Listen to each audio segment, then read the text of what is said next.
Dajahao Lojer Philip Tavel.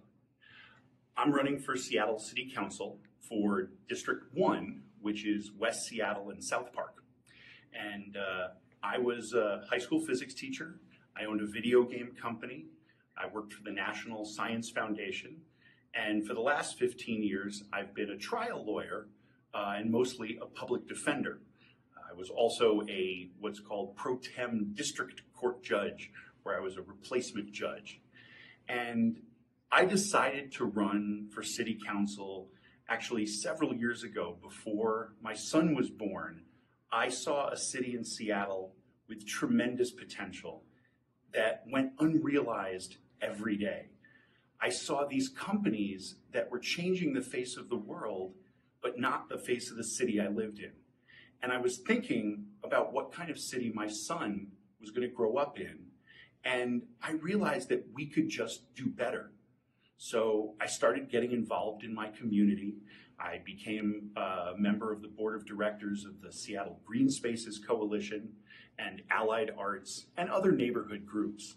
But one thing I saw was politics and bureaucracy getting in the way of our city being the best it could be.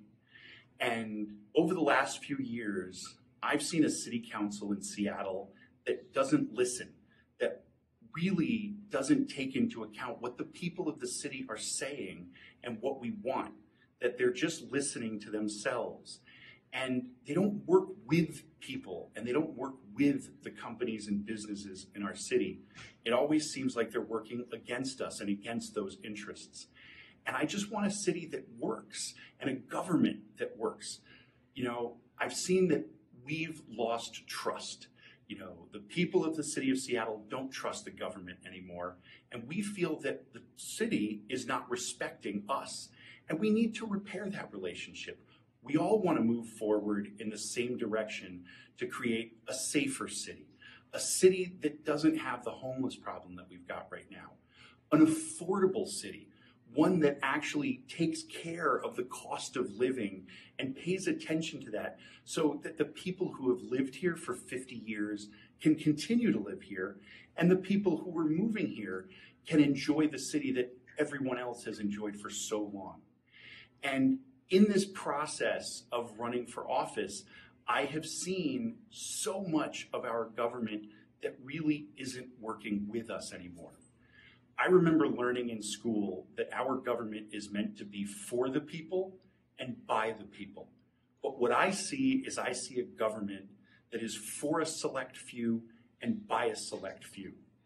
And we need to embrace the things that make us special. Especially now, we need to embrace the multicultural nature of our city. You know, we have people from Africa and Asia and South America and Europe and all over the place. We have incredible Native American cultures.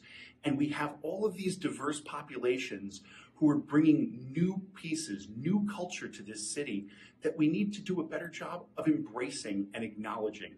That everyone in this city needs the protections of our government and our laws. We need a police department that functions properly. I recently learned that we have the same number of police in Seattle now that we had in 1968, 51 years ago. And the same thing with the fire department. It's the same level now as it was 50 years ago. And those are things that aren't good for us. They don't make for a safe city, a productive city that everybody can enjoy. Also, one of the things that I see is we don't manage our resources well. A friend of mine told me once that if you can measure it, you can manage it. And we are failing completely to measure things properly, which shows why we're not managing it.